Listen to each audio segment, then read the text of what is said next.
I love being out on the bike. I do it because I absolutely thoroughly enjoy it. It's my little form of escapism where I go to another place and I have time to think. Then I've become more of a mountain biker, probably because we get into areas that you would never normally go to. And obviously to stay fit and healthy. And I'd love to say I commute, but I'm not sure it's safe enough to commute it. Maybe one day I will.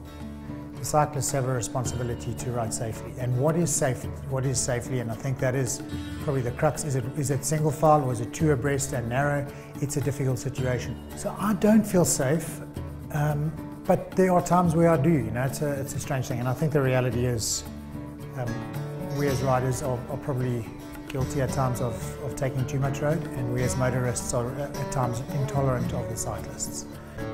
So put yourself in the other person's shoes is probably the best advice I can give.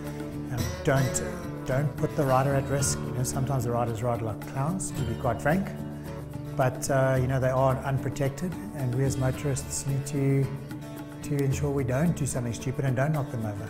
If you consider how narrow 1 meter is, it's probably not safe enough. But the reality is our roads probably don't have more space to make it 1.5 meters. And understanding that a cyclist is on two narrow wheels most of the time, and if you move a fraction, you know, on your bike, you're probably moving a fair portion of that 1 meter in your little step and climb or whatever it is. So 1 meter is probably not a lot, but 1 meter I think is a lot better than what we have at the moment.